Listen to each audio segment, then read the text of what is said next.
अस्सलाम वालेकुम।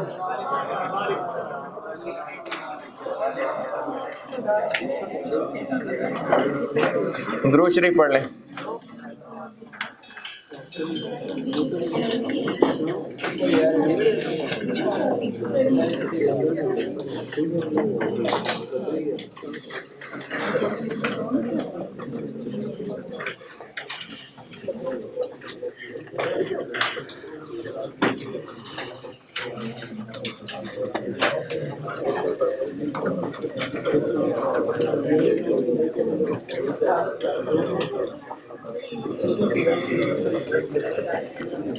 सवाल दिया था एक,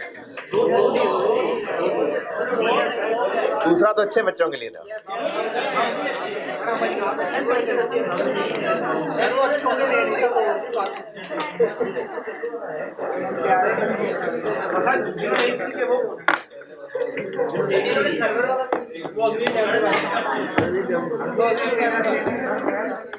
बीप बीप बीप।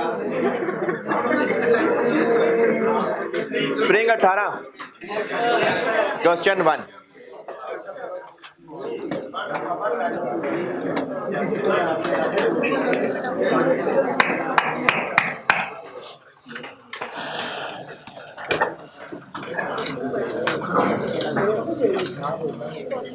कौन सा लेक्चर अपलोड हुआ अभी? इसको पॉज करना है हमें। चलने लगाए।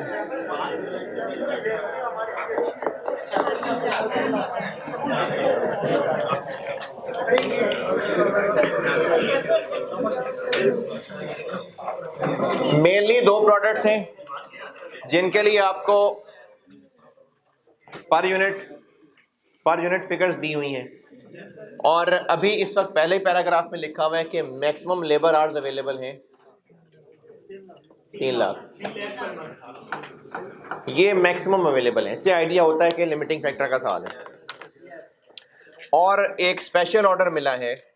पहले पैराग्राफ में लिखा हुआ है कि K2 K9 दो इंडस्ट्रियल प्रोडक्ट्स हैं, उसके अलावा भी कुछ होते हैं जैसे जैसे कस्टमर्स कहें तो, यानी सिर्फ K2 K9 नहीं होता, और भी जैसे जैसे कोई ऑर्डर पे आते जाएं तो वो बना लेते होते हैं। रेगुलर बहरहाल K2 K9 है।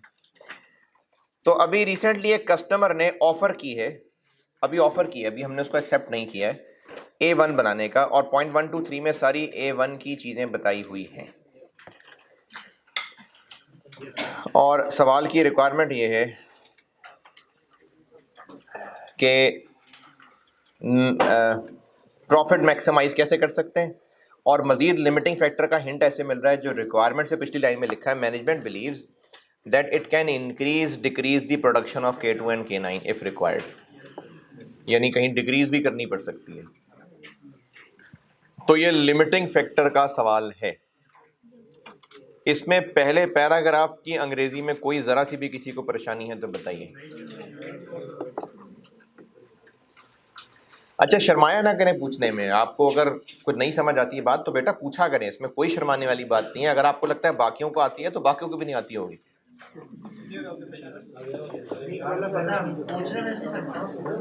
Maximum labour hours 3 lakh available हैं, ये पहले पैराग्राफ में बात की है, तो ये लिमिटिंग आ गया। K2 K9 हद तक तो ठीक था, क्योंकि अगर आप K2 K9 की डिमांड चेक करें ना तो उसमें कितने आवर्स चाहिए, किसी ने किए हो अगर? नहीं, टोटल कितने चाहिए? अगर K2 K9 दोनों बना लें पूरे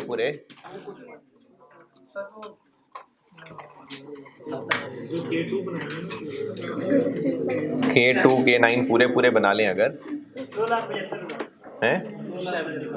अरे डबल क्लास पढ़ रहे हो?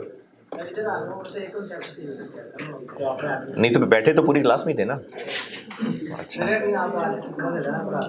नहीं ज़्यादा उतना ही पढ़ाऊंगा, क्योंकि अब तो वो YouTube पे जाना शुरू हो जाएगा। तो नहीं बैठना से बैठो, वेलकम। कितने K2 K9 अगर बेच ले तो K2 K9 अगर सारे बनाएं तो आराम से बन जाएंगे, लेकिन A1 आने की वजह से अगर A1 इनसे बेहतर हुआ तो रिक्वायरमेंट से ऊपर यही तो कहा है कि अगर ज़रूरत पड़ी तो K2 9 को कम कुर्बान भी कर देंगे, तो इसलिए ये लिमिटिंग फैक्टर का सवाल है। हम लोग रैंकिंग पर आर करेंगे। रैंकिंग के लिए K2 K9 का तो कंट्रीब्यूशन ही इस्तेमाल होगा, जो कि सारा डाटा यही टेबल में मौजूद है। 16,500, 6,000, 4,500, 18,75। फिक्स्ड कॉस्ट को कंसिडर करें कि ना करें? क्यों नहीं? क्योंकि इसी फैक्ट्री में ही ये सब बनते हैं, तो फिक्स्ड ओवरहेड्स तो होने ही हैं, इसलिए इसको इग्नोर करते हैं कि हम K2 कम बनाएं ज़्यादा बनाएं, K9 कम बनाएं ज़्यादा बनाएं, इस एग्जिस्टिंग फैक्ट्री में ही चूंकि बनते हैं, तो इसलिए फिक्स्ड ओवरहेड्स तो उतने ही रहने हैं। लेकिन A1 बनाएंगे तो कुछ इंक्रीमेंटल फिक्स कॉस्ट भी आएगी, जो कि मशीन का किराया होगा। A1 हम अगर बनाते हैं तो हमें एक मशीन किराए पे लेनी पड़ेगी, तो ये फिक्स कॉस्ट है कि वेरिएबल कॉस्ट है? तो फिक्स ना, इंक्रीमेंटल फिक्स्ड है। चूंकि ये एक इंक्रीमेंटल कॉस्ट है तो इसको भी हमें कंसिडर लाजमी करना पड़ेगा, क्योंकि जब हम रैंकिंग कर रहे होते हैं तो हम एक्चुअली डिसीजन ही कर रहे होते हैं, तो हमें इसको इग्नोर नहीं करना, ये एक जरूरी खर्चा है। लेकिन चूंकि रैंकिंग करनी कंट्रीब्यूशन पर आर बेसिस पे है, तो इसलिए हमें A1 के प्रॉफिट को भी पर आर करना पड़ा। किससे बात करूं, किसने किया ये सवाल? A1 स्पेशल ऑर्डर है और उसके लिए जो रेलिवेंट कॉस्ट हैं उनमें उनकी सेल प्राइस जो कस्टमर ने बता दी, मटेरियल दो तरह के हैं वो भी सवाल में बता दिए, लेबर हैं, वेरिएबल ओवरहेड्स हैं, ये जो मशीन का रेंट है मैं कह रहा हूँ ये भी कंसिडर करना पड़ेगा। बेशक ये कोई वेरिएबल चीज़ नहीं है, लेकिन एक इंक्रीमेंटल खर्चा है। अगर हमने इसको इग्नोर करके रैंकिंग की तो फिर फेयर नहीं होगा, इसलिए इसको कंसिडर तो करना है। और रैंकिंग चूंकि पर आर बेसिस पे करनी है तो इसलिए इसको पर आर ही करना पड़ रहा है। अच्छा, अब रही बात कैलकुलेशंस की, तो K2 K9 की सारी फिगर्स दी हुई हैं, उनसे बस प्लस माइनस करके कंट्रीब्यूशन निकालना है। A1 समझाता हूँ। सेल प्राइस गिवन है, मटेरियल इसमें दो तरह के हैं, दो तरह के बी और सी। अगर इनमें मटेरियल में कोई एतराज़ परेशानी है तो बताएं। नहीं यार, मटेरियल में कोई मसला नहीं, कोई मसला नहीं। हाँ तो है ना, मसला है फिर। ठीक है, मटेरियल बता देता हूँ। टोटल हमने 3,000 यूनिट्स A1 के बेचने हैं, B1 के 3 यूनिट्स ईच लगने हैं, और B1 मार्केट से मिल जाएगा 2500, तो ये 2500 इंटू 3 इंटू 3,000। C3 ये हमें इंपोर्ट करना पड़ेगा, और जितना हमें चाहिए ये सारा का सारा 24 लाख में आएगा। क्या जी? लैंडेड कॉस्ट मतलब हमें जितने का अल्टीमेटली पड़ेगा, खरीदना, खरीद के लाना, बिल्कुल एंड दरवाजे तक पहुंचाना, इसको लैंडेड कॉस्ट कहते हैं। तो ये हमें 24 लाख का पड़ेगा। तो हम लोग चूंकि per unit of A1 calculation कर रहे हैं, क्यों कर रहे हैं पर यूनिट? क्योंकि कंट्रीब्यूशन पर यूनिट और फिर पर आर निकालना है।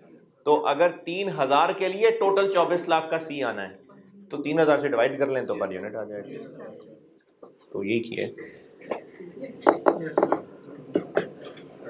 लेबर एक यूनिट के लिए 35 घंटे चाहिए, और लेबर का रेट वही है, ऊपर वाला लेबर 300। वेरिएबल ओवरहेड के लिए भी घंटे 35 ही चाहिए, लेकिन वेरिएबल का रेट क्या है? चूंकि इसी फैक्ट्री में ही बनने हैं, या तो कुछ ऐसा कहा होता ना कि A1 के लिए कुछ डिफरेंट तरह के वेरिएबल ओवरहेड चाहिए होंगे तो बता देते, अगर नहीं तो वेरिएबल जो ओवरहेड्स का रेट अभी है वही लगेगा। देखें, जब भी वर्क होगा ना नए प्रोजेक्ट पे, नए प्रोडक्ट पे, तो वेरिएबल ओवरहेड लगेंगे, इसलिए तो वेरिएबल होते हैं। तो हमें एग्जिस्टिंग वेरिएबल ओवरहेड्स निकालने पड़ेंगे। दोबारा सुने, A1 का जो प्रोडक्ट बनेगा उस पे लेबर के आवर्स लगेंगे, अब जब 3000 यूनिट्स हम बनाएंगे, लेबर के आर्स इस्तेमाल हो रहे होंगे, तो ऊपर वाले टेबल से पता चल रहा है कि लेबर आर से लिंक वेरिएबल प्रोडक्शन ओवरहेड्स ही हैं। तो A1 बनाने के लिए भी तो फिर वेरिएबल ओवरहेड लगेंगे ना, तो वो कितने हैं वो नहीं बताए हुए, फिर उतने ही होंगे जितने अभी आया करते हैं। अभी कितने आया करते हैं ढूंढ लेते हैं। K2 K9 दोनों से बता देता हूं। K2 चूंकि लेबर आर से लिंक्ड है, तो जो अभी इस वक्त वेरिएबल ओवरहेड पर यूनिट नजर आ रहा है टेबल में वो कितना है 18, और K9 का 3125। ये है वेरिएबल ओवरहेड पर यूनिट। अगर इसको पर आर करना है, अच्छा मुझे वो ऑनलाइन में किसी बच्चे ने कहा था, सुनी लेगा कभी ना कभी मेरा ये वाली बात, कि ये जो कभी हम per hour, hours per unit, unit per hour, rupees per hour, rupees per unit, rupees per KG, हम इस तरह से ये कन्वर्जन्स कर रहे होते हैं। तो आप इसकी अलहदा से कभी प्रैक्टिस करा दें। देखें इसकी अलहदा से ना प्रैक्टिस ये जो साथ साथ हो रही है, आप इसी की रिवीजन किया करें। मैं इसकी कोई अलहदा क्लास रखूंगा तो एक तो क्लास पे कोई नहीं होगा, मतलब ये एक अलहदा पढ़ाने वाली चीज़ ही नहीं है ना। आपको जिस सवाल में भी ये कन्वर्जन्स होती हैं, आप उस सवाल को वहीं रोक के कन्वर्जन्स की 2-2 3-3 4-4 दफ़ा प्रैक्टिस कर लिया करें, ऐसे होगी कन्वर्जन्स की प्रैक्टिस। यानी अगर आप ये बेहतर समझते हैं कि अलहदा क्लास रखी जाए, तो आउट ऑफ कॉन्टेक्स्ट इसकी उतनी समझ में नहीं आनी जितनी सवाल के कॉन्टेक्स्ट में समझ आनी है। तो जिन लोगों को ये कन्वर्जन का मसला होता है, वो बेटा उसी सवाल को वहीं रोक के पहले उन कन्वर्जन की 2-2 3-3 दफ़ा प्रैक्टिस कर लिया करें, ऐसे ही होगी इसकी प्रैक्टिस, अलहदा से नहीं फ़ायदा होगा। हमें यहाँ पर ये तो पता है कि A1 बनाने के लिए कितने लेबर आवर्स चाहिए, तो फिर साथ क्या चाहिए जो इससे मल्टीप्लाई हो सके, वेरिएबल OAR पर लेबर आवर। जो एग्जिस्टिंग प्रोडक्ट्स बनते हैं उन्हीं से ही कहीं इंफॉर्मेशन निकालनी पड़ेगी, क्योंकि A1 के लिए अलहदा से कोई वेरिएबल का काम नहीं बताया। ये यूज कर लें, यहाँ 35 × 18 75। ये क्या है, ये वेरिएबल ओवरहेड पर यूनिट है। हमें क्या चाहिए, तो ये पर यूनिट है, इसको पर आर बनाने के लिए हमें आर्स पर यूनिट से डिवाइड करना पड़ेगा। ये है रुपीस पर यूनिट, हमें रुपीस पर आर बनाने के लिए इसको आर्स पर यूनिट से डिवाइड करना पड़ेगा।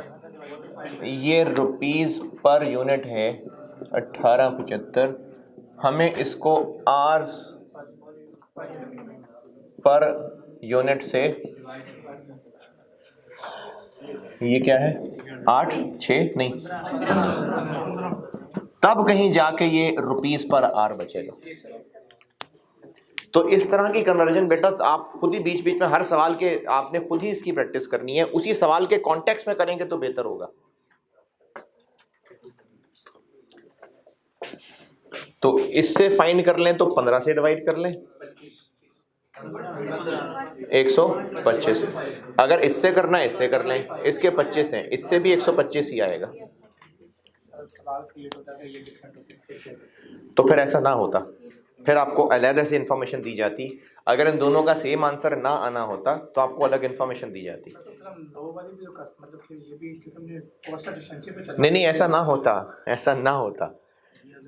अगर आपको इसके दोनों का आंसर डिफरेंट होता तो फिर सवाल में लिखा होता कि वेरिएबल ओवरहेड्स क्या होंगे।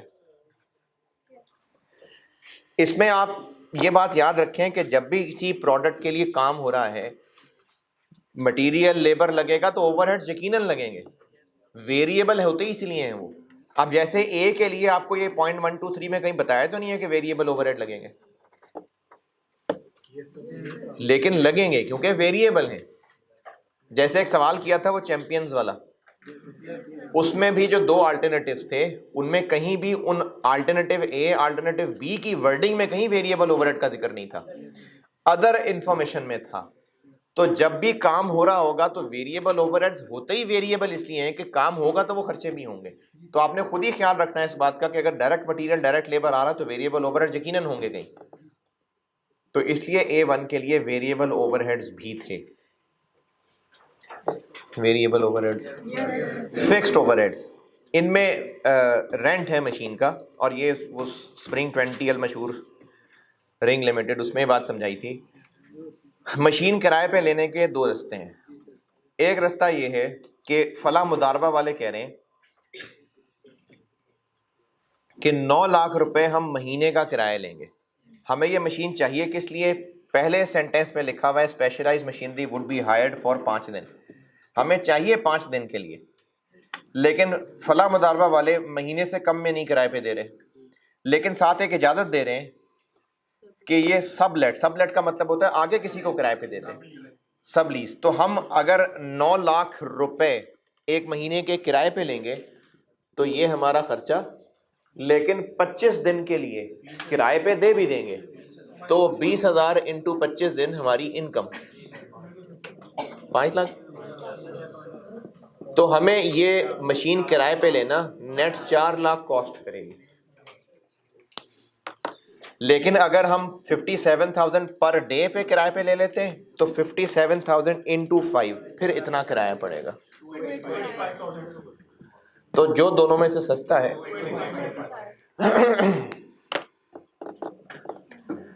और बस इसमें ये चीज़ें डिस्कस करने वाली जी। क्योंकि हम कंट्रीब्यूशन A1 का भी पर यूनिट निकालने लगे, पर यूनिट निकालेंगे उसको पर आवर बनाएंगे तो रैंकिंग में आ सकेगा ये।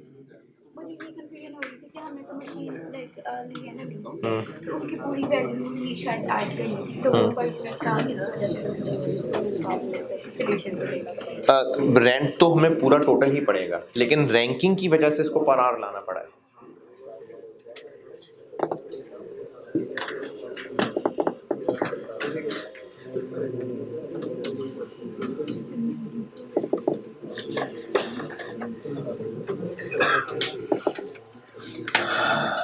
स्प्रिंग 18 में जो मुझे लगता था डिस्कस करने वाला वो मैंने बताया है। आपने कुछ पूछना है तो पूछें। बल्कि हाँ एक चीज और रह गई, आपको profit for the month calculate करने को कहा है। तो प्रॉफिट निकालने के लिए फिर कंट्रीब्यूशन में से फिक्स कॉस्ट भी माइनस करनी पड़ेगी। इससे पहले मैंने एक ऑटम 11 का सवाल कराया था, वो लेदर वाला, फुटबॉल, रग्बी बॉल, बास्केटबॉल, उसमें फिक्स्ड ओवरहेड 4 रुपए पर आवर दिए हुए थे, हमें टोटल चाहिए थे। तो तब ये किया था कि 4 निकला कैसे था, वहां से रिवर्स चले थे बजटेड आवर्स। तो वहां पर तो थी बजटेड प्रोडक्शन, यहाँ पर तो नहीं है, यहाँ पर बजटेड आवर्स का नहीं पता। तो वाहिद अजम्पशन यही है कि यही 3 लाख ही होंगे, ये जो पहले पैराग्राफ में दिए हैं, क्योंकि है हाँ तो फिक्स्ड ओवरहेड लेबर से लेंगे ना। इस तरीके से किया जिस तरह आपने जी जी जी मैं वही उसी की बात कर रहा हूँ कि जिस तरह देखें, जब हम ओवरहेड्स वेरिएबल को लेबर आवर से लिंक करते हैं तो फिर फिक्स्ड ओवरहेड भी उसी से लिंक होते हैं। तो जिस तरह से ये वेरिएबल का एक OAR पर लेबर आवर निकला है, उसी तरह से फिक्स्ड का भी निकलेगा। अब 100 निकल आया, अब वो 100 कैसे बना होगा? Budgeted fixed overheads divided by budgeted hours, उससे टोटल तक पहुंचे। ज्यादा ज़बानी हो गई बात। फिक्स्ड ओवरहेड्स K2 के कितने? 1500, 100। K9 भी चेक करना है, कर लें, 2500, 100। अब ये 100 क्या है? तो ये 100 OAR निकला कैसे होगा? बजटेड फिक्स्ड ओवरहेड्स को डिवाइड किया होगा बजटेड लेबर आवर से। तो लेबर आवर बजटेड वाले तो कहीं है ही नहीं, तो फिर यही होंगे जो 3 लाख अवेलेबल होते हैं। तो इसलिए इसको 3 लाख से डिवाइड किया होगा तो ये बना होगा, ये ढूंढना है। तो ये 3 लाख से मल्टीप्लाई हो जाएगा। और से मल्टीप्लाई कर दिया जाएगा क्या? नहीं, वो तो सिर्फ A1 वाला फिक्स्ड कॉस्ट आएगी ना, पूरी फैक्ट्री की तो नहीं होगी ना।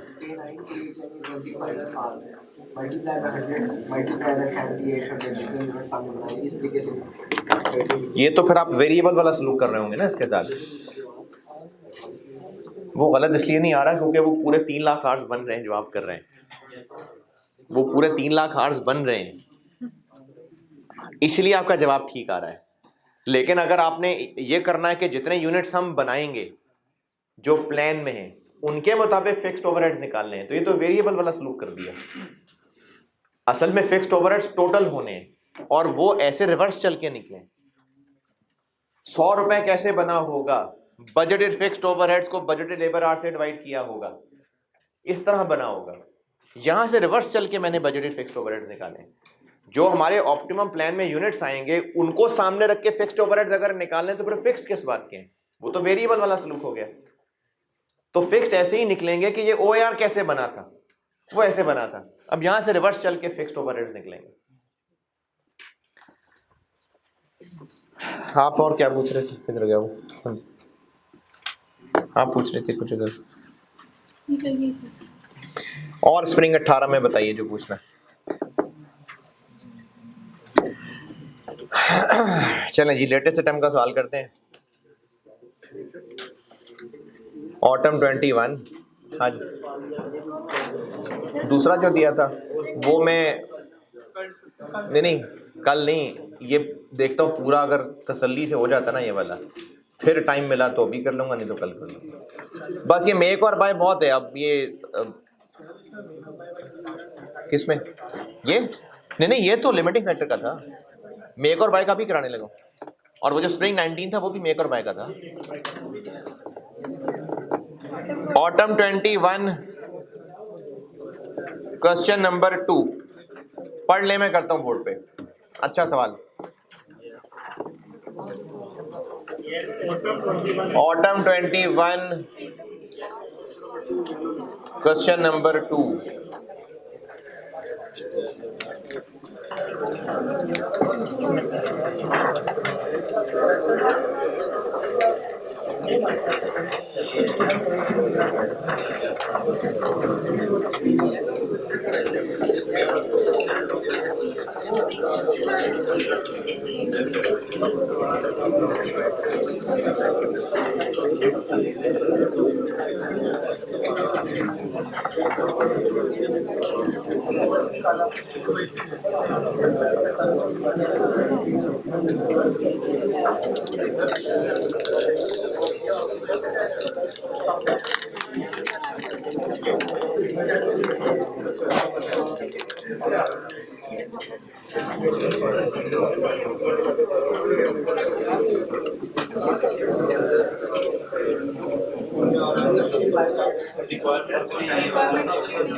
Autumn 21 question number 2। जिनके पास ये लाइनें कटी हुई आ रही हैं सुन लें।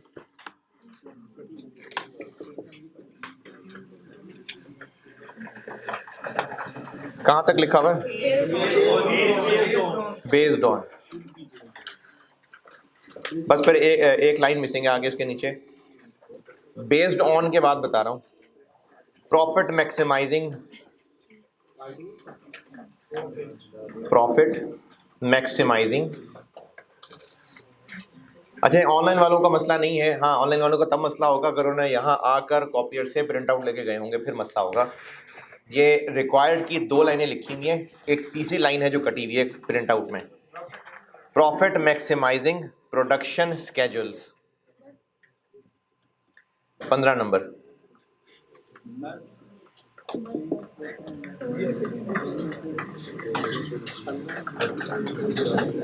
चलें सवाल पढ़ लीजिए, करता हूं। Profit maximising production schedules.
हाँ जी, कितना अर्सा लगेगा?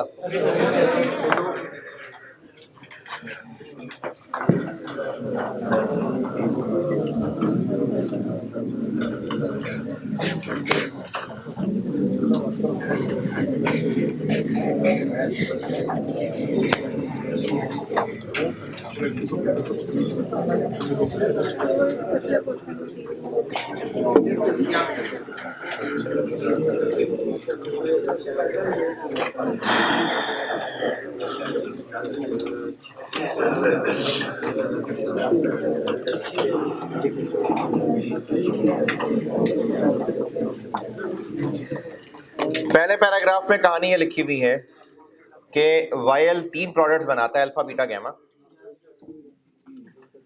और अभी एक कस्टमर से ऑर्डर मिला है, ऑफर नहीं है, ऑर्डर मिल गया है और ये हाई प्रायोरिटी है, ये हमने पूरा करना है, कमिटेड 3000, 4000, 1000।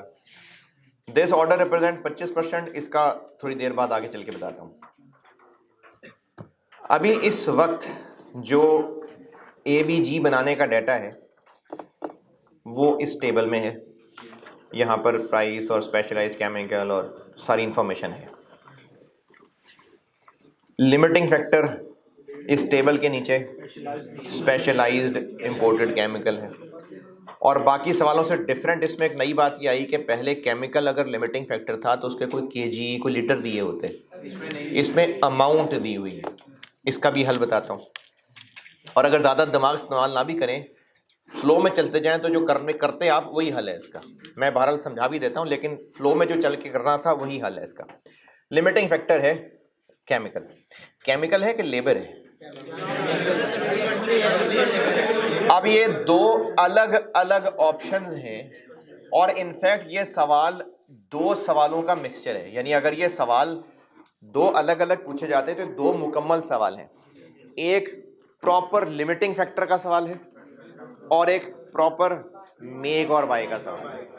उसने दोनों सवाल पूछने से दिल होगा दोनों सवाल पूछने का, लेकिन नंबर ऑफ क्वेश्चंस ज़्यादा हो रहे होंगे तो उन्होंने कहा पर ठीक है सवाल एक बना लेते हैं, लेकिन पूछने दोनों हैं। तो दो सेपरेट सवाल हैं, एक लिमिटिंग फैक्टर का और एक मेक और बाय का। परसों हमने एक सवाल किया था परसों जिसमें दो लिमिटिंग फैक्टर थे। तो इस सवाल को देख के लगता है शायद इसमें दो लिमिटिंग फैक्टर हैं। नहीं है, वो दो तब थे अगर एक ही फैक्ट्री के अंदर रहते हुए दोनों मसाइल आ रहे थे। ये दो अलग अलग फैक्ट्रीज के मसाइल हैं। यहां पर रहते हैं तो यहां लिमिटिंग फैक्टर केमिकल है, अगर दूसरे मुल्क में जाते हैं तो वहां पर केमिकल का मसला ही नहीं है, फिर वहां लेबर है। तो ये असल में दो सवालों को मर्ज करके एक सवाल बनाया हुआ है। और इस तरह के सवाल ना बच्चों को परेशान इसलिए करते हैं क्योंकि बच्चे दिमाग इस्तेमाल करना कर देते हैं बंद। हालांकि अगर इसको हौसले सब्र के साथ देखा जाए तो बस ये दो सवाल ही हैं जो अलग अलग पूछने की बजाय इकट्ठे पूछ लिए हैं। इनकी आपस में कोई खास इंटरफेरेंस भी नहीं है। एक मुकम्मल डाटा के साथ लिमिटिंग फैक्टर का सवाल सॉल्व करना है और एक मुकम्मल डाटा के साथ मेक और बाय का सवाल सॉल्व करना इस सवाल में क्या है, रिक्वायर्ड क्या है। रिक्वायर्ड ये है कि हम एग्जिस्टिंग फैक्ट्री में काम करते रहें या कंट्री एक्स में जाके प्रोडक्शन करें। तो ये दो ऑप्शन सवाल वाले ने क्रिएट कर दी। तो इसको फिर हम सॉल्व कैसे करें। ठीक है, लिमिटिंग फैक्टर तो आ गया, एंड डिसीजन कैसे होगा जहां पर ज्यादा प्रॉफिट कमाए। यानी इसका मतलब प्रॉपर डबल सवाल हो गया कि लिमिटिंग फैक्टर का सवाल सॉल्व करें, profit for the month, year, quarter, पता नहीं ईयर है।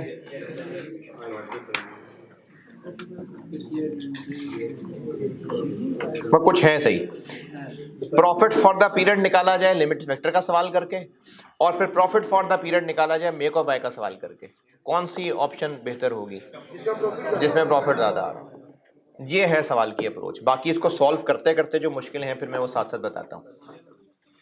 जितनी भी टूटी फूटी भी अंग्रेजी समझ आई, जो मैंने बात की है वो पढ़ के समझ आ रही है, कोई नई सेंटेंस समझ आया तो पूछा करें।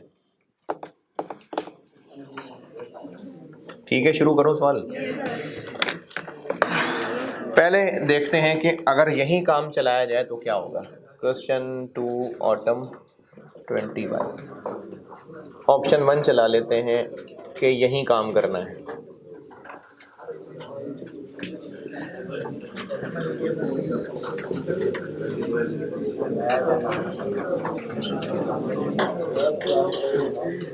चलाया कि बंद किया? तो आप तो पहले भी चलाए, पहले बंद किया था। चलाना है, चलाना है।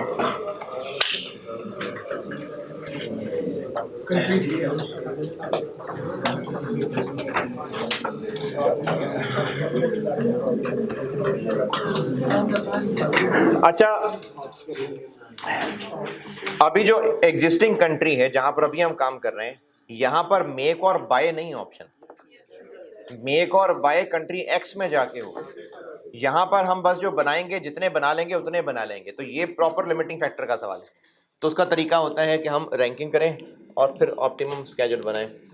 रैंकिंग कर लेते हैं ए बी जी। Sale price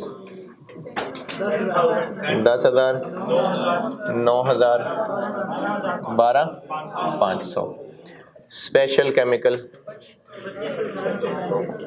2,500, 1800 3500। डायरेक्ट लेबर ओ आराम से हैं 1250 2000 1500। Variable FOH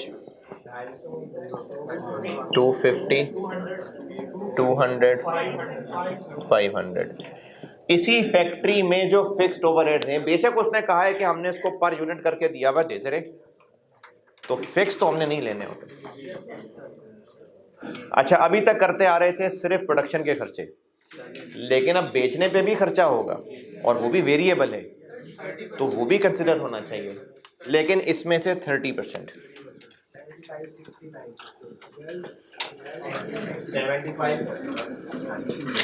75 60 90। Contribution per unit बन गई 5925।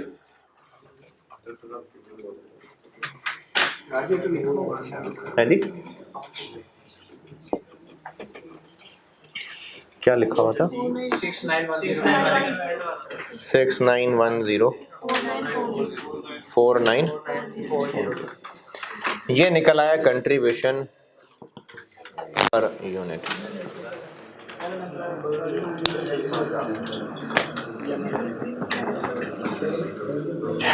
यहां तक पहुंचे, फिर जो नई डिफरेंट चीज है वो बताता हूं।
लिमिटिंग फैक्टर क्या है? केमिकल।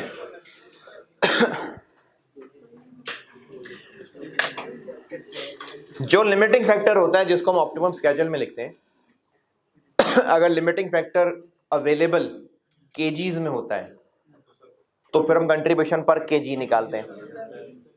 लिमिटिंग फैक्टर आर्स में होता है तो हम कंट्रीब्यूशन पर आर निकालते हैं। अभी लिमिटिंग फैक्टर क्या है? रुपीस, तो हम कंट्रीब्यूशन पर रुपी निकालेंगे। दोबारा, जब ऑप्टिमम प्लान बनाते हैं तो अवेलेबल जिससे स्टार्ट करते हैं, अगर लिमिटिंग फैक्टर मटेरियल है तो वहाँ केजीज से शुरू होता है, तो फिर हम लोग कंट्रीब्यूशन पर केजी निकालते हैं ताकि फैसला कर सकें कि उन अवेलेबल केजीज का क्या इस्तेमाल करना है। अगर लिमिटेशन आर्स में होती है तो हम कंट्रीब्यूशन पर आर बनाते हैं। अब आपको जो लिमिटेशन दी हुई है वो 70 मिलियन रुपीज है, तो फिर कंट्रीब्यूशन भी पर रुपए निकालनी पड़ेगी। नहीं हजम हो रही बात, दोबारा।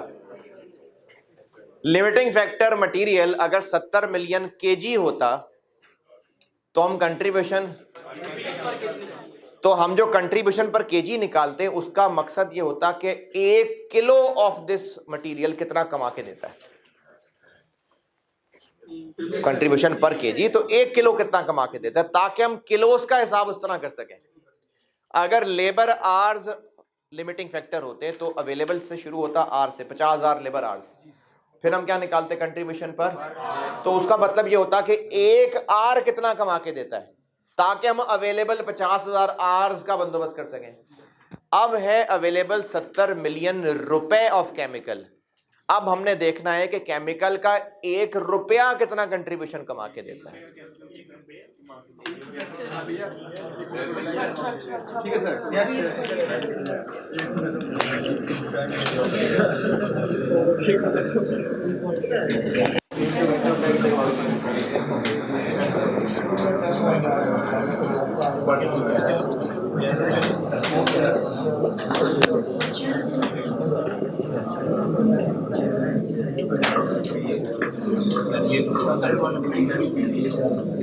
ये रुपीस है ना, कितने से स्टार्ट होगा? 70 मिलियन। अगर ये 70 मिलियन रुपए की बजाय 70 मिलियन केजी होता तो हम यहां पर लिखते, चलें फर्ज करें ये केजी है, अगर केजी है तो हम नीचे क्या लिखते, केजी पर यूनिट।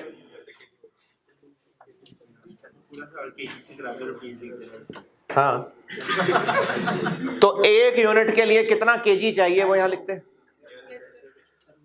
है ना, कितना केजी चाहिए वो यहां लिखते। चलो मैं कह रहा हूं कि 2500 केजी चाहिए, 2500 केजी चाहिए। तो अब जो कंट्रीब्यूशन पर केमिकल निकलेगा 2 पॉइंट क्या होगा, ये रुपीस पर केजी। अब इस रुपीस पर केजी की इंटरप्रिटेशन में एक जुमले से बोलने लगा हूं, स्पेशल केमिकल का 1 किलो इतने रुपए कमा के देगा। इसमें कोई एतराज?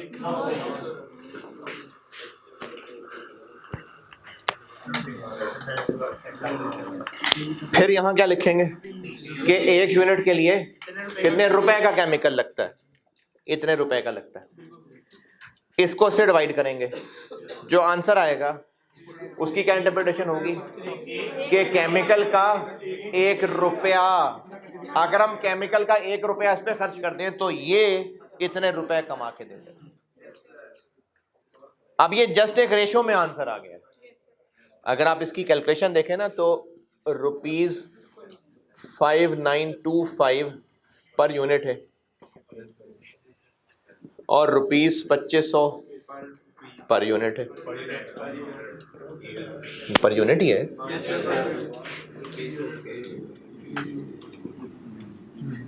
तो आंसर जस्ट एक रेशो है।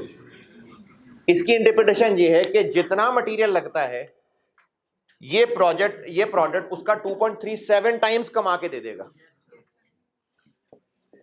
Current ratio.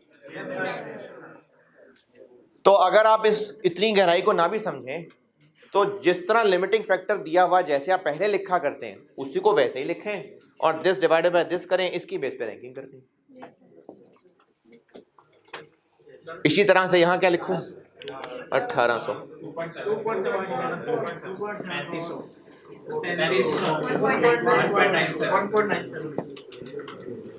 1.97। तो फर्स्ट पोजीशन किसने हासिल की है?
अभी तो मैंने रैंकिंग की है सिर्फ आज।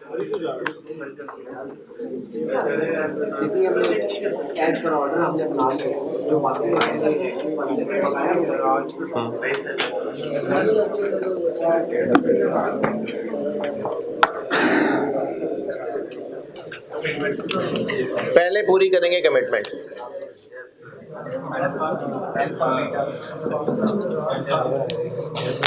अल्फा के कितने यूनिट्स बनाने?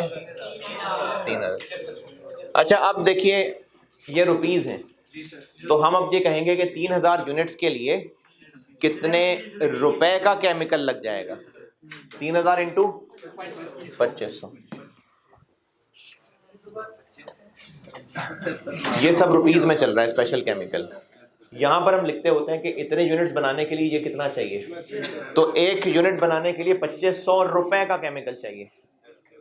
तो 3000 यूनिट्स बनाने के लिए कितने रुपए चाहिए? क्या क्या? ये 2500 की बात कर रहा हूँ। हाँ 2.37, बस 2.37 आ गया, रुपीस कट गया है, बस ये 2.37 नंबर रह गया है।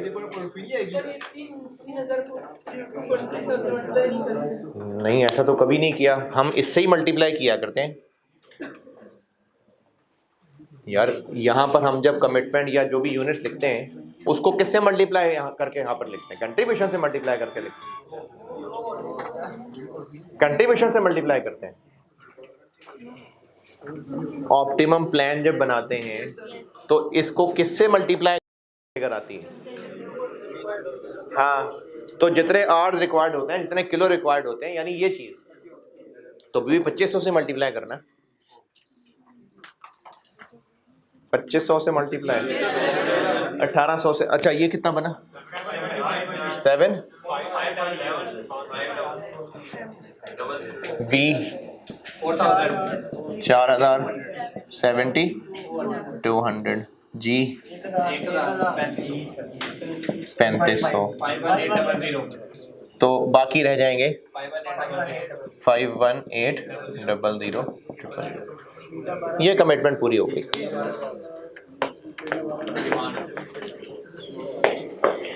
इसके बाद रैंकिंग के मुताबिक हम अपनी डिमांड पूरी करेंगे। डिमांड नहीं बताई हुई,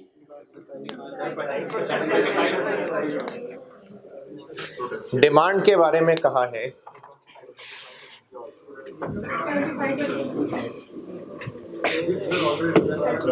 डिमांड के बारे में कहा है कि ये जो स्पेशल ऑर्डर आया हुआ है ये अपनी अपनी डिमांड्स जितनी भी टोटल हैं उनमें से 25% है, तो 25% से ग्रॉस अप कर लेते हैं। 3000 का 25% नहीं है, 3000 25% है,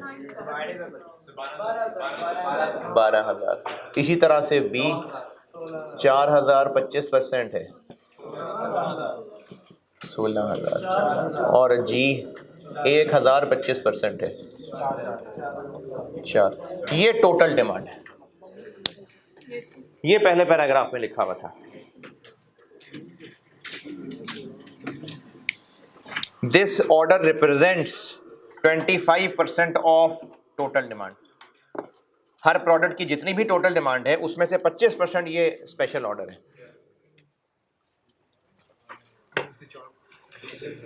अब रैंकिंग में क्या है? पहले बी, तो बी के 16 में से 4 ये बन गए, बाकी 12 और बनेंगे। और 12 बनाने में कितने रुपए का मटेरियल लग जाएगा? 12,000 इंटू 1800, 21600 बाकी रह जाएगा 30200।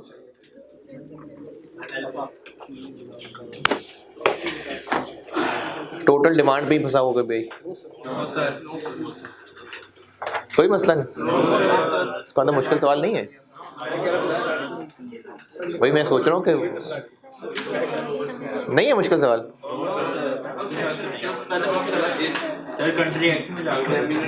नहीं कुछ नहीं है, कोई मसला नहीं। इसके बाद अल्फा बन जाएगा पूरा। डिमांड है 12, 3 बन जाएंगे, 9 और बनाएंगे, 9,000 इंटू 2500,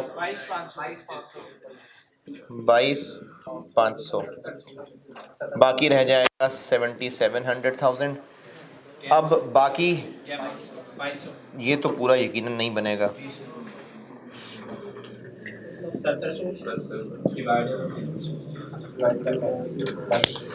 डिवाइडेड बाय 3500।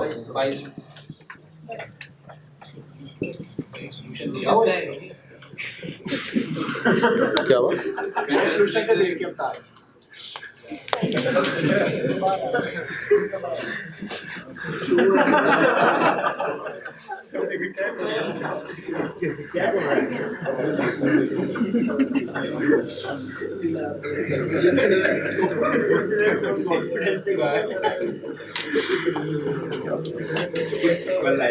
तो बाकी जो नहीं बना सकेंगे वो खरीद लेंगे। क्यों? क्योंकि यहाँ पर बाय ऑप्शन नहीं है, वो कंट्री एक्स में है। बस सिर्फ यही है जो प्रोडक्शन हो सकेगी। अच्छा, ये कंट्री एक्स से बेहतर है, ये कैसे पता चलेगा? प्रॉफिट कैलकुलेट करना पड़ेगा। तो इसका प्रॉफिट कैलकुलेट कर लेते हैं। अच्छा, कंट्रीब्यूशन ही कर लें काफ़ी है या प्रॉफिट?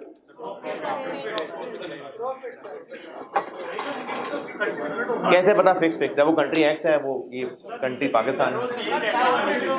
हाँ जी, अदर इंफॉर्मेशन में पॉइंट नंबर 4 में लिखा हुआ है कि जो कुछ खर्चे वहाँ हो रहे थे वही सब सेम यहाँ भी होंगे। तो चूंकि टोटल फिक्स्ड ओवरहेड्स अभी जितने इस मुल्क में होते हैं उतने ही कंट्री एक्स में होंगे, तो इसलिए फिक्स्ड ओवरहेड्स रहने देते हैं। वरना अगर ये करने पड़ते तो बड़ी मेहनत करनी पड़ती है, इसके लिए टोटल तक पहुंचना पड़ता है जी।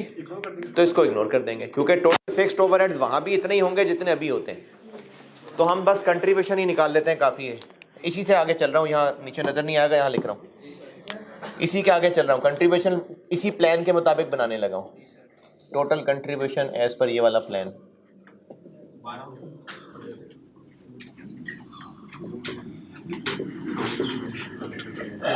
ए के कितने यूनिट्स? हम 3 और 9 पूरे 12 बना लेंगे और एक पे कमाएंगे 5925 71100 रुपीज एंड थाउजेंड्स कर सकते हैं, बिल्कुल कर सकते हैं। बी के हम बना लेंगे 4 1 और 12 1 16 4940 7904000 और जी के हम बना लेंगे 1001 और 2201 3200 6910 22 11 2 000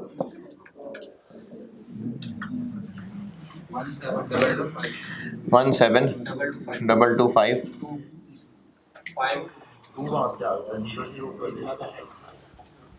52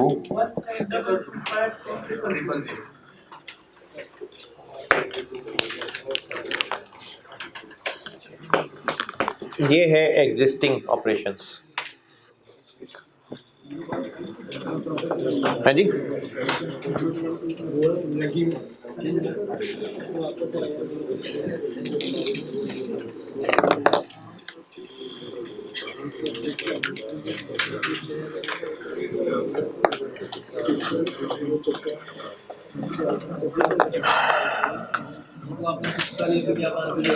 है जी।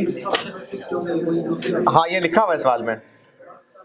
अदर इंफॉर्मेशन में पॉइंट 4 में लिखा हुआ है, पॉइंट 1, 2, 3 में कहीं फिक्स्ड ओवरहेड्स की बात नहीं की। पॉइंट 4 में कह दिया कि जो कुछ एग्जिस्टिंग कंट्री में हो रहा था वही सब कुछ कंट्री एक्स में भी होगा।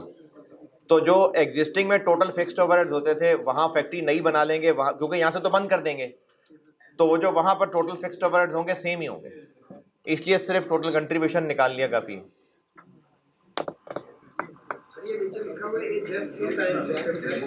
जस्ट इन टाइम सिस्टम ये होता है कि जैसे स्टूडेंट होते हैं ना, जब आखिरी तारीख आती है तो फिर फीस जमा कराने जाते हैं, तो जस्ट इन टाइम यही होता है कि जब इन्वेंट्री खत्म होगी उसी वक्त फोन करेंगे सप्लायर को, फौरन सामान पहुंचा देगा। एग्जिस्टिंग मिटाना है मैंने।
कंट्री एक्स में मेक और बाय है। पॉइंट नंबर 3 में लिखा हुआ है any shortfall in units can be made by subcontracted to an outside supplier. Subcontracting का मतलब है कि हम किसी और से बनवा लेंगे, तो ये वही बाय वाली बात, आउटसोर्सिंग वाली बात ही हो गई। तो इसलिए ये मेक और बाय आ गया, और मल्टीपल प्रोडक्ट्स हैं और लेबर आवर्स लिमिटेड हैं, तो इसलिए ये मल्टीपल प्रोडक्ट्स वाला मेक और बाय जो कर रहे थे वो है। अब केमिकल का मसला नहीं है, तो चूंकि मेक और बाय है तो यूनिट्स तो बेच ही लेने, तो इसलिए अब की बार हम लेंगे डिफरेंस एक्सेस कंट्रीब्यूशन।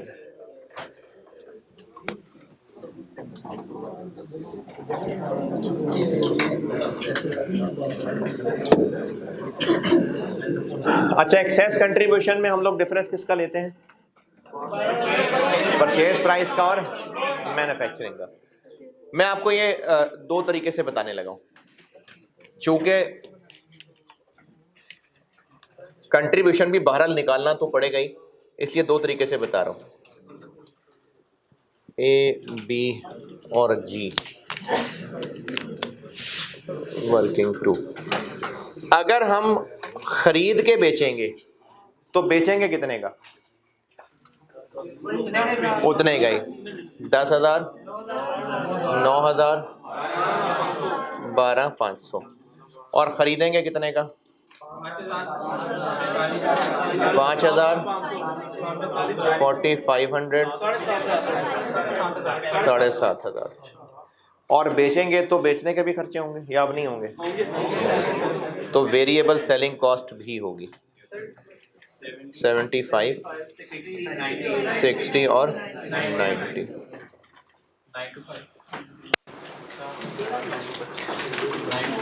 925 4925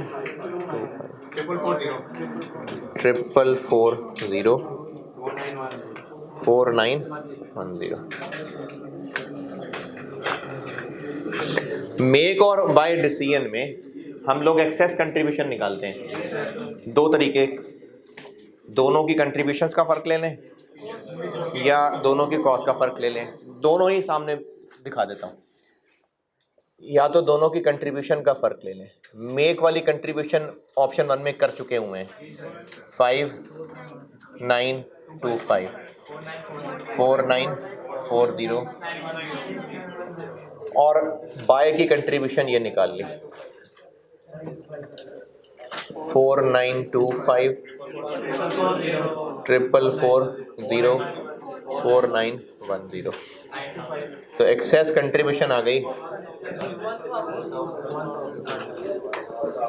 1500 2000। एक ये तरीका बताया था,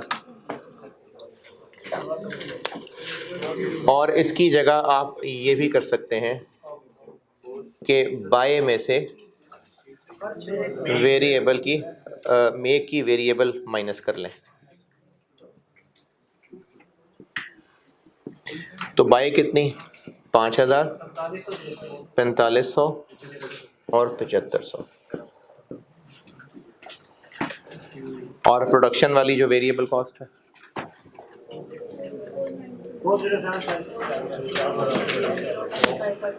4075 लो, पक्की बात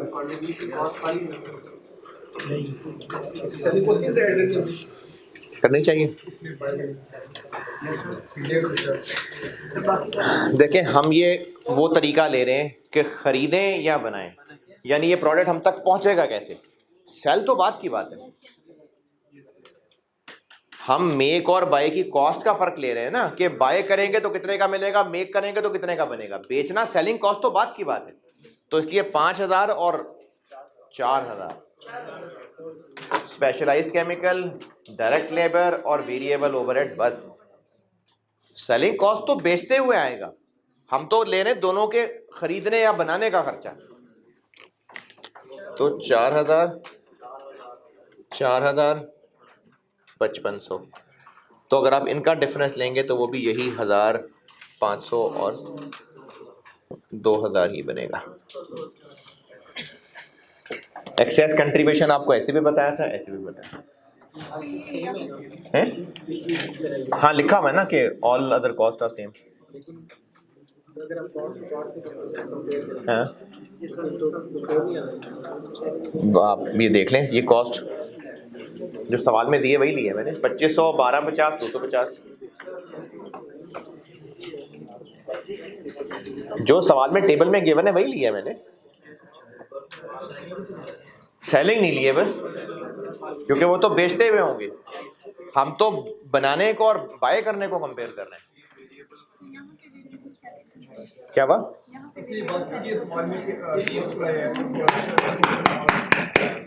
यहां पर मैंने सेलिंग कॉस्ट क्यों नहीं ली?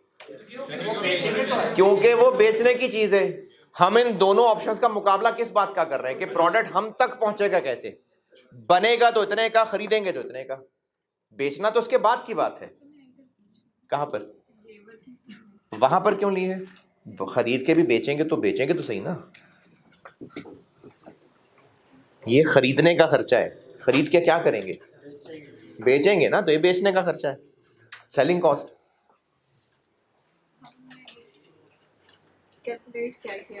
कैलकुलेट क्या किया है? मेक और बाय कर रहे हैं हम। मेक और बाय में हमने कंट्रीब्यूशन निकालना है कि एक्सेस कंट्रीब्यूशन निकालना है। दो तरीकों से बताया था, दोनों के कंट्रीब्यूशन का फर्क ले लें या दोनों की कॉस्ट का फर्क ले लें। मैंने दोनों तरह से करके दिखा दिया। चूंकि दोनों के कंट्रीब्यूशन का फर्क लेना था तो मैंने ये बाय का कंट्रीब्यूशन निकाला है ये,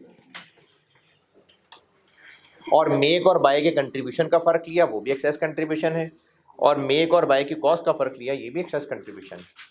सर अभी तो इसका कंट्रीब्यूशन जो है हमने पिछले ऑप्शन में निकाल दिया था, लेकिन अगर मतलब वो ऑप्शन ना हो, यही ऑप्शन का है।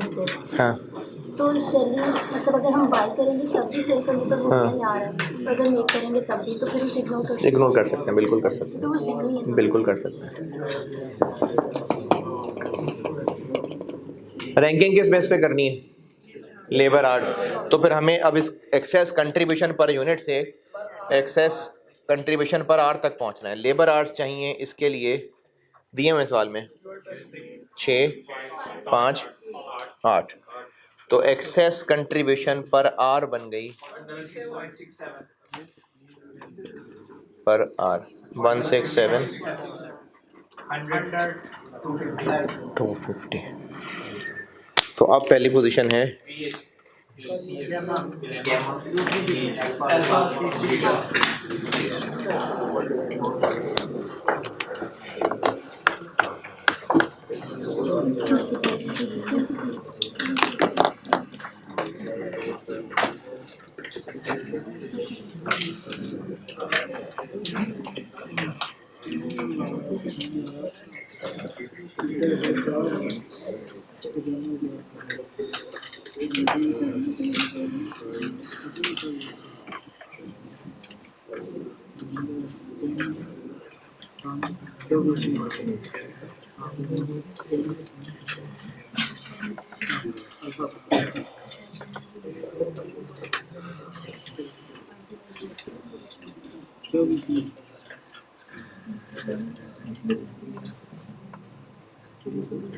सर, अगर हम सेलिंग से दूर कर देते तो सेम कर दें, कोई मसला नहीं।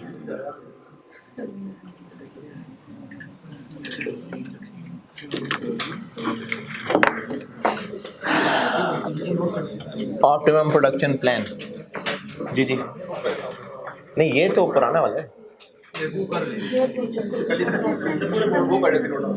हाँ तो कर लें, मैं वैसी ही जगह खाली कर रहा हूँ।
लेबर आर्ट्स पर यूनिट, हाँ जी, ये पर यूनिट है। इस पूरे टेबल के बारे में ऊपर लाइन क्या लिखी हुई है? पूरे टेबल से ऊपर दी पर यूनिट डिटेल्स।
हाँ भाई, नोटेड।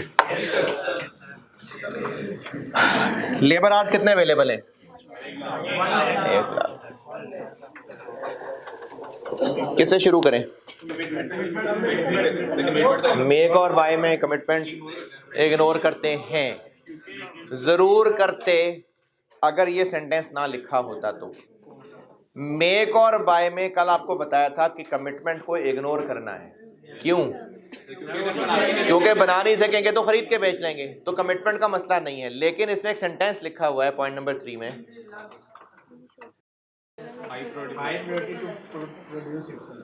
हाई प्रायोरिटी खुद प्रोड्यूस करना है, ये लिखा हुआ है। अगर ये ना लिखा होता तो हम कमिटमेंट को बिल्कुल इग्नोर कर देते, लेकिन लिखा हुआ है कि खुद प्रोड्यूस करना है, इसलिए कमिटमेंट डालनी पड़ेगी।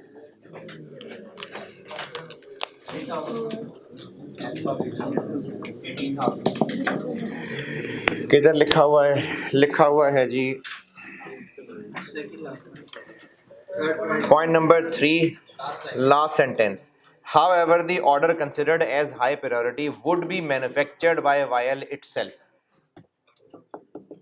तो चूंकि खुद मैन्युफैक्चर करना है तो फिर ये प्रायोरिटी आ गई। अदरवाइज मेक और बाय में हम इसको इग्नोर करते हैं प्लान के अंदर। ए के कितने यूनिट्स बनाने? 3000, बी के 4000, जी के 1000। एक के लिए लगते हैं 6 घंटे, तो 3 के लिए लग जाएंगे 18,000। एक के लिए लगते हैं 5, तो 4 के लिए लग जाएंगे 20, और एक के लगते हैं 8, तो 1000 के लिए लग जाएंगे 8, बाकी रह जाएंगे 54। और अब रैंकिंग के मुताबिक बनाएंगे।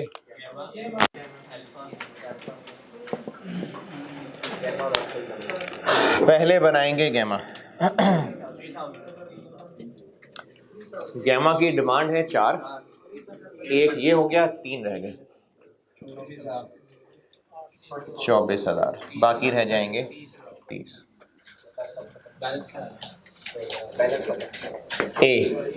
ए पूरा बन जाएगा? नहीं बनेगा।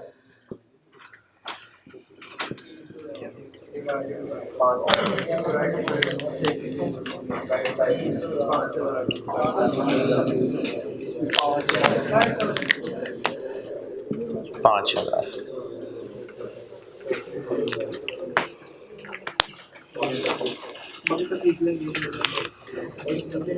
ये हो गया प्रोडक्शन प्लान, और अब आ जाएगा परचेज प्लान।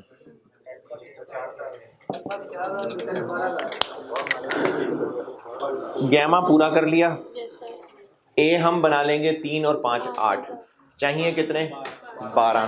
तो ए के फिर हम 4000 खरीदेंगे, और बीटा 4000 बना सकेंगे, चाहिए 16, तो बाकी 12 फिर खरीदने पड़ेंगे।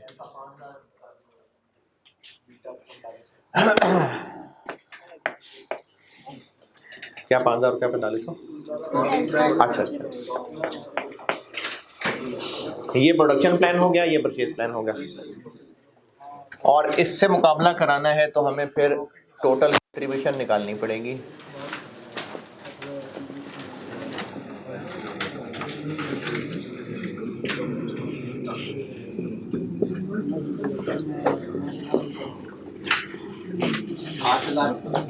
ए जो 8 बना रहे हैं इन पे मेक वाली कंट्रीब्यूशन, और जो 4 खरीद रहे हैं उन पे बाय वाली कंट्रीब्यूशन। 8 हम बनाएंगे और बनाने पे हैं 5925, और 4 खरीदेंगे उस पे है खरीदने वाले 4925। ये क्योंकि खरीद के बेचेंगे तो ये कंट्रीब्यूशन है, बना के बेचेंगे तो वो ऑप्शन 1 में निकाली थी। पहले का 6 7 क्या कर रहा है यार, ये टोटल बता रहे हैं कितनी 6 7 1 बस।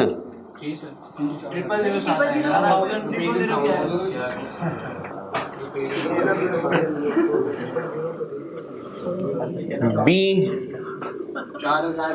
4 पे मेक वाला कंट्रीब्यूशन और 12 पे बाय वाला कंट्रीब्यूशन। 4940 और 12 पे 4440 टोटल बता रहे हैं 7304000 और गैमा ये सारा ही मेक हो जाएगा, तो 4000 इंटू 6910 27640 1677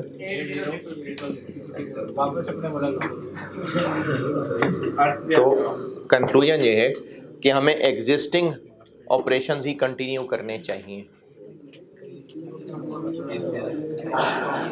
हाँ जी, गैमा हम बना रहे हैं, परचेज नहीं कर रहे, तो पूरे गैमा पे मेक वाली कंट्रीब्यूशन, जबकि ए और बी हम मेक भी कर रहे हैं और ख़रीद भी रहे हैं, तो जो मेक कर रहे हैं उस पर मेक वाली कंट्रीब्यूशन और जो खरीद रहे हैं उस पर बाय वाली कंट्रीब्यूशन। ये बाय वाली कंट्रीब्यूशन है और मेक वाली कंट्रीब्यूशन ऑप्शन 1 में निकाली थी, तो 1 में ठीक है जी। डिमांड वही है क्योंकि लिखा ऑल अदर इंफॉर्मेशन वही है।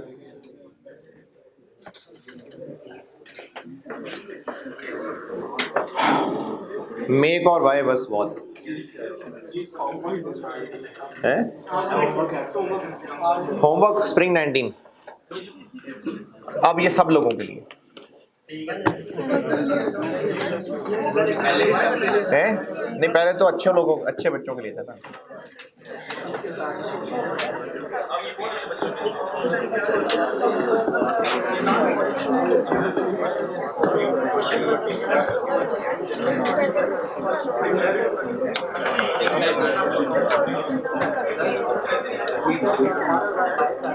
हाँ जी,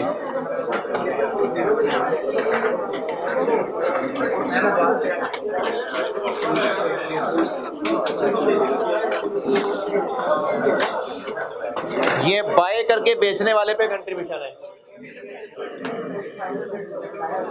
वो तो बाय की परचेज कॉस्ट थी ना, कंट्रीब्यूशन निकाल रहा हूं ना, कंट्रीब्यूशन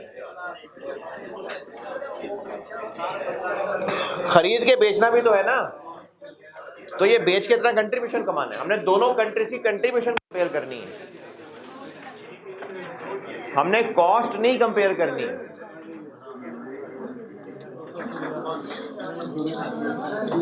ऑप्शन 1 में कंट्रीब्यूशन क्यों निकाली थी, ये क्यों किया था कैलकुलेशन? तो अब कंट्री एक्स में भी यही काम कर रहे हैं कि कंट्री एक्स में अगर हम गए तो कितना कंट्रीब्यूशन कमाएंगे। जो कंट्री अभी वाले में किया है वही मैंने वहां पर किया है, ताकि इनकी कंट्रीब्यूशंस कंपेयर हो और कंक्लूजन ये निकले कि ये बेहतर है। कंट्रीब्यूशन निकाली है।